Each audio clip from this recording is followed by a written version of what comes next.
El título de los libros habla de su proyecto literario, en el que está latente la contienda entre la inteligibilidad de la materia y el ansia de absoluto.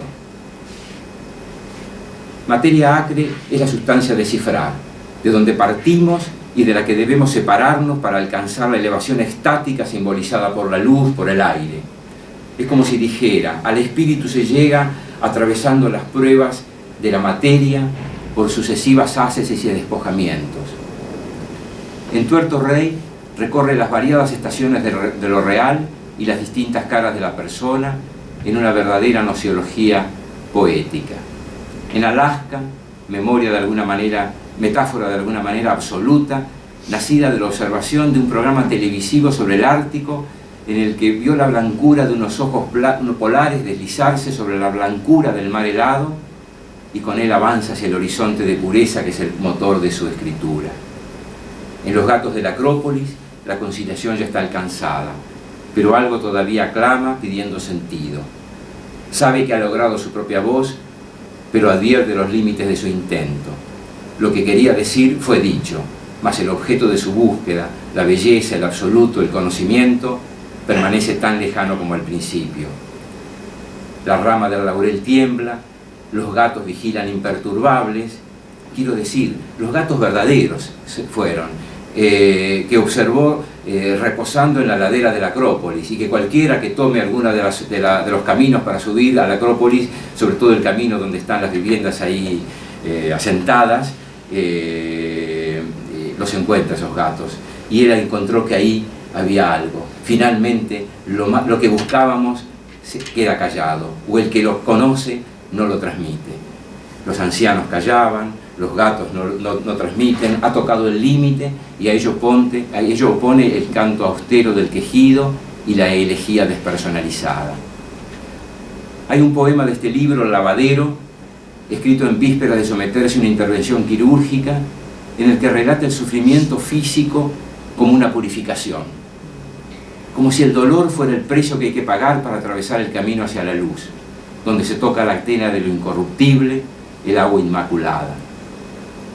Pero hay algo que comienza a cerrarse, desde el epitafio en el que declara, este vivió, hasta la pregunta, ¿a dónde ir ahora?, del poema Historia Calamitatum, y la afirmación final contenida en el poema La Virgen, el misterio se ha cumplido, se llama vida.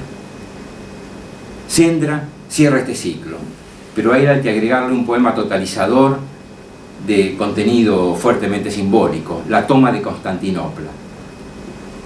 Poema que fue elaborando desde mucho tiempo antes, con lecturas sobre historia y geografía y el proyecto de viajar a Estambul para ver el accidente territorial donde se cumpla. A eso agregó, por influjo de su hijo Horacio, el fondo verbal de The End de Jim Morrison. Más allá del episodio histórico, relata el fracaso de la aventura humana en términos de duración, pero apunta a la certidumbre de que el mito del alma prosigue su marcha. Y volvíamos una y otra vez la cabeza para ver cómo nacía una nueva civilización. No es casual la elección de la palabra Sendra, fue buscada. Sendra es la pasta hecha de huesos y cenizas calcinados con los que se ilustraba en la antigüedad el oro y la plata. Ella nos permite afirmar que es la expresión del último escalón de sublimidad que Horacio avisora. Por detrás de los accidentes es el destello de lo que permanece y dura. Sendra habla pues de combustión y de éxtasis, del brillo de lo inalcanzable. No ha sido el suyo un heideggeriano quitar velos para eliminar lo contingente, sino que ha sido el intento de acceder a lo que no se corrompe. Una aventura, pues, antes que una teoría del conocimiento. Sus 2 últimos veranos los dedicó a ordenar papeles, dar destino a su biblioteca griega y armar el volumen de conferencias, viajes y entrevistas que no llegó a haber publicado, Colectánea, Ediciones al Margen. ¿Cuánto queda sin decir de una vida que se va? ¿Cuánto de lo secreto, tácito e inexpresado que la ha rodeado?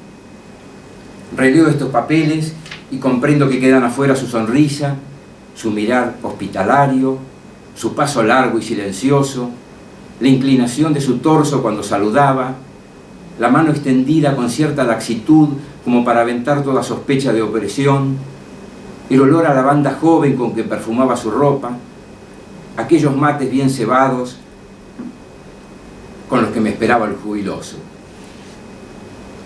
Hace muchos años, más de 30, en la cena de despedida de un primer viaje mío, tomó la palabra y dijo unos versos de su tocayo Horacio, en los que le pide a la nave de Virgilio que se lo devuelva intacto, porque allí, dice, va la mitad de mi alma.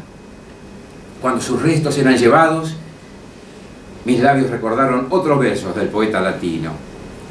¿Por qué he de permanecer yo, la otra parte, mutilada? Ahora, en este abrazo de sombras, encuentro la respuesta, por el deber de seguir y por la fe de llevarlo conmigo. Nada más.